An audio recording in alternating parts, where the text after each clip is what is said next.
and they put out signature Caitlin Clark balls and other merch that literally sold out within minutes of them going. Nike is now aggressively advertising Caitlin Clark on a number of platforms after finally recognizing her as the WNBA's star. A.A. Wilson is upset about the change after recent reaction forced Nike to increase Caitlin Clark's promotion. Some fans continue to maintain that A.A. is the best player in the league. A'ja Wilson, 28 years old, 1,000 points in the regular season. Why is that not the biggest story out at the moment? And why are we talking about Caitlin Clark? Why when A'ja was releasing a shoe were we talking about Caitlin? A.J.A. Wilson feels she should receive the most promotion because she is the major attraction, but the statistics on fan interaction unfortunately indicate different. There's a mindset that A'ja has to adopt to justify getting treatment she knows she doesn't deserve. Despite being this year's finest player, A.J.A. Wilson doesn't connect as well in marketing. While A's products frequently go unrecognized, Caitlin Clark's merchandise sells out instantly, demonstrating the stark difference in their marketability and fan involvement. A'ja Wilson is the best player in the league. Well, she has come out and she has made some more comments, and it is like these players just don't want these new fans, even though the new fans are the ones that drive the revenue, plain and simple. Although A.J.A. Wilson still believes she can compete with Caitlin Clark, Nike's pledge to give her more opportunities hasn't worked out, and as Caitlin keeps becoming better, it's clear that A.A. is finding it difficult to cope with the strain and highlights. Your play on the court doesn't always equate to how many shoes you will sell. Nike is demonstrating their dedication to Caitlin Clark's talent and marketability by finally stepping up their marketing of her, acknowledging her as the WNBA's real star despite A.A. Wilson's attempts to eclipse her. Hopefully, A.A. won't attempt to undermine Caitlin's accomplishments once more, like she did a few weeks ago. It's noise that I don't really listen to, honestly, because I'm in season. I have other things that we need to worry about than what other people have to say. Nike first supported A.A. Wilson as their primary WNBA representative, but as Caitlin Clark's fanbase grew, the company was unable to ignore her. Discussions about Clark dominated social media sports news and even reached casual basketball fans who had not previously paid much attention to the WNBA, realizing that this was more than just a passing trend but a major change in women's basketball. Nike recognized how critical it was to team up with Clark in order to take advantage of a fantastic opportunity and solidify their place in the changing women's sports environment.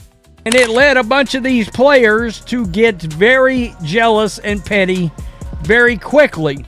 Since Nike had already made a sizable investment in Wilson as their trusted star, their hesitancy to make major movements at first began to wane, but for A.J.A. Wilson, this change seemed like more than simply a financial decision. It felt like a personal betrayal.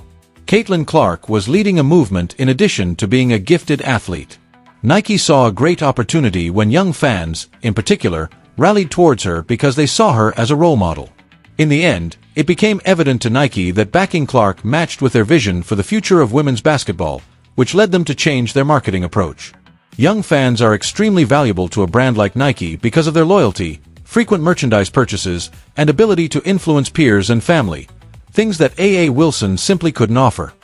Body coming along and elevating the sport shine ultimately benefits you. Go out there, compete with her, try to bust her up if you want to, and all of that stuff. Just don't hate on the acclaim that she's... Nike had to face the fact that Caitlin Clark was quickly emerging as one of the most marketable athletes in women's sports, even though her on-court performance was a major factor in this growth. Nike realized that her appeal went well beyond conventional basketball fans. Nike decided to completely invest in promoting Clark as the face of the WNBA when she became well-known and started conversations in a variety of circles, making her crossover appeal extremely beneficial for the company.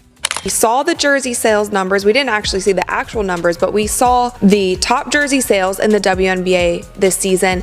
And A'ja, despite being a third-time MVP, her jersey sales were 5th in the league, even after Kate Martin, who barely saw the court the second half of this season. When Nike saw a rising star like Caitlin Clark, they knew it was time to make a strategic move and started directing their promotional efforts towards her, which understandably didn't sit well with A'ja.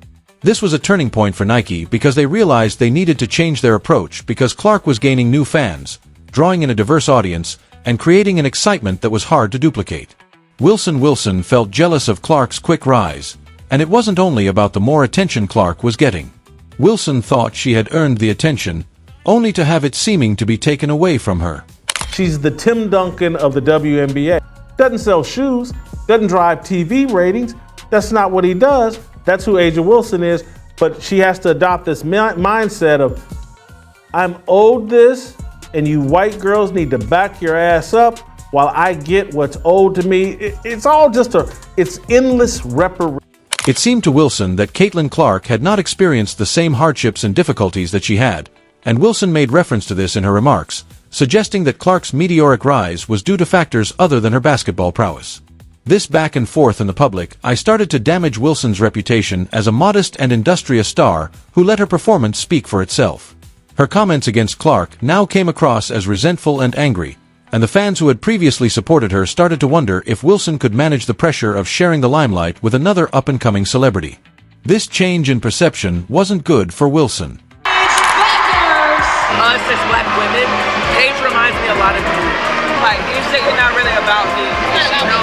And she knows how her privilege has gotten her to that. Caitlin Clark's rise to fame was attributed to her exceptional ability to connect with her fans, which set her apart from the competition. Fans found her relatable, charismatic, and most importantly, thrilling to watch every time she took the court.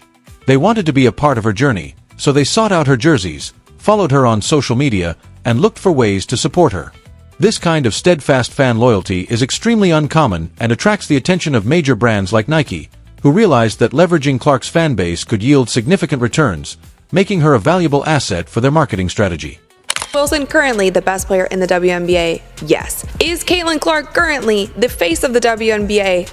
Yes. Do I think if A'ja Wilson dropped a shoe and Caitlin Clark dropped a shoe today at the very same time, that Caitlin Clark would outsell A'ja's shoe by 100 times? Yes, I think that would be the... When Nike started to release merchandise related to Caitlin Clark, the response was nothing short of amazing. Her name was printed on jerseys that were flying off the shelves, and even basic items like posters and t-shirts sold out quickly. Nike saw this as a huge business opportunity and couldn't afford to overlook the real game. But Cher, the fans of Clark's custom shoes, had been waiting impatiently for this moment, and when Nike hinted at creating a shoe bearing her name, the excitement reached new heights. It was generally accepted that the shoe would sell out in a matter of minutes after it was formally released. Clark's devoted and ardent fan base was ready to buy anything with her name for A'ja and was ready to support her at every opportunity. Wilson's STK comparison was difficult because when Nike released her signature shoe, the response was not as strong as Clark's ardent fan base. Although Wilson had a devoted fan base, it lacked the same level of engagement or enthusiasm that Clark had fostered. Wilson's merchandise sales were consistent but far below the sellout numbers that Clark was producing, and this discrepancy was a major reason why Nike decided to change their marketing strategy. It was just a business decision motivated by market conditions. It wasn't personal. Y'all stop being petty. Stop being catty, cause she like a double-edged sword. She couldn't tell left and right, and it's bothering y'all, and I see it. Let's go, Caitlin. Hey, do me a favor, CC. Send your favorite uncle a jersey with your autograph on it. Nike could no longer overlook Caitlin Clark because they realized that increasing their marketing of her would result in more sales and greater brand awareness, two important criteria that eventually influenced their choice to support AA. This type of financial success is what businesses aspire to. Wilson found this change difficult to accept since, in the competitive world of sports marketing, difference is what counts most. Despite her incredible accomplishments on the court, her apparel sales just couldn't match Clark's. Being one of the biggest brands in the world, Nike doesn't make snap decisions, so their choice to shift their focus from Wilson to Clark wasn't chosen carelessly. Rather, it was the result of careful consideration and strategic planning. Although players like Angel Reese openly supported Wilson, Maine kept a close relationship with Wilson for years until they saw that this was an opportunity they could not pass up when they saw Clark's rapid rise. Wilson was forced to back off once Caitlin Clark became Nike's main celebrity. This shift emphasizes the harsh reality of sports marketing, where financial success frequently triumphs over devoted followership. Her shoe. Sorry. I love her shoe. I'm so happy for her. I mean, she's deserved it. A'ja has been somebody that's inspired me, not just on the court, but off the court. And as a black woman, her story, being from South Carolina and everything behind that. So I'm super happy for her. I wish if I could wear Nike, I would definitely wear her. From Nike's point of view, this change was solely about the numbers. Clark was attracting more spectators, creating more excitement, and eventually increasing revenue. It had nothing to do with selecting one player over another or pronouncing Caitlin Clark superior to AIA Wilson. However, this transition was anything but easy for Wilson. She had been the face of Nike's WNBA campaigns for years, and now it seemed as though they were moving on without her. From Nike's perspective, however, this was the natural evolution of the business. Clark represented the future, and investing in her was essential for the brand's continued growth. Nike realized that they had to seize this opportunity, which meant reallocating their promotional resources to support Clark. This was a calculated business decision, plain and simple. Wilson's reactions demonstrated the emotional toll of a fast-changing scene, and her discontent was evident. Seriously? The arrogance. People are going to consume what they want to consume and who they want to consume, whether you like it or not, and it's not up to A'ja Wilson to let anybody do anything. Regarding AJA Wilson, she had devoted herself to establishing her brand around her relationship with Nike, so when they started to prioritize Caitlin Clark, it felt like all of her hard work was being ignored. Wilson's anguish and frustration were evident. Nike's strategic shift was more than just a business decision. It was a deeply personal moment. Wilson's relationship with Nike had always been solid. She had proudly represented the company for years as the face of significant campaigns and embraced her leadership position in the WNBA. However, the harsh truth was that, despite being a top player, Wilson struggled to turn her success into marketability, and Caitlin Clark was a dual threat because she embodied both exceptional athleticism and commercial appeal. This stark distinction highlighted Wilson's battle that being a great player does not always translate into stardom, which is where Clark shone. One of the hottest selling jerseys in sports, y'all, according to Fanatics, led by the one and only Michael Rubin. Clark's Indiana Fever jersey is apparently sold out in all sizes. It was rumored that she actually outsold Dallas Cowboy jerseys. Caitlin Clark's ascent to fame has had a positive impact on the WNBA, advancing not only her career but the league as a whole. Her capacity to draw spectators and create enthusiasm has also brought women's basketball, something the WNBA has long sought, new attention. Clark's on-court performance isn't what makes her stand out. It's also her special bond with fans and the contagious energy she brings to the game. Her captivating presence has attracted viewers who may not have previously followed the WNBA, signaling a dramatic change in the league's audience demographic.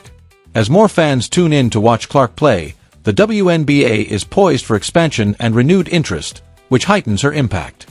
Her value is felt every place she goes, every arena she goes. TV, ratings, value.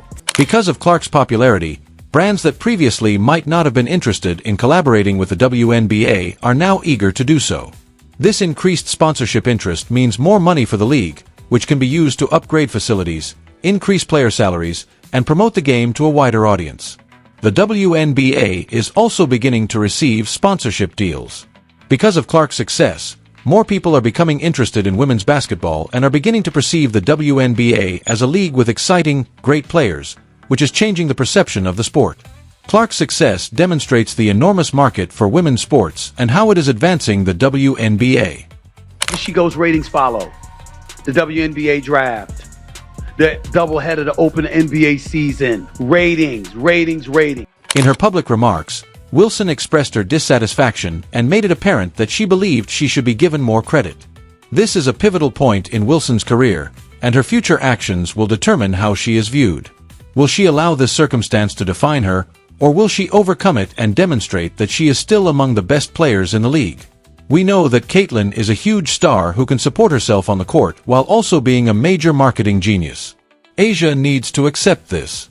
Wilson must choose how she wants to handle this situation going forward.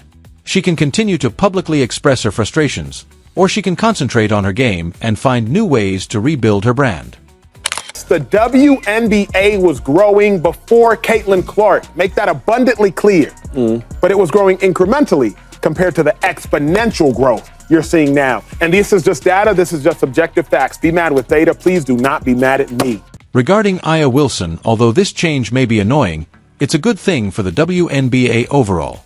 Other players are benefiting from Clark's success, which is also pushing the league to new heights. Wilson may feel marginalized for the time being, but generally, Clark's ascent is a victory for women's sports. It's unfortunate that some players don't want to see Caitlin's rise and don't realize what she's doing for the sport. Everyone involved benefits from Clark's ability to grow the WNBA by bringing in new fans and landing sponsorship deals. Hopefully, players will soon realize Caitlyn's impact. If you liked it, please give a like and subscribe. There are now more videos visible.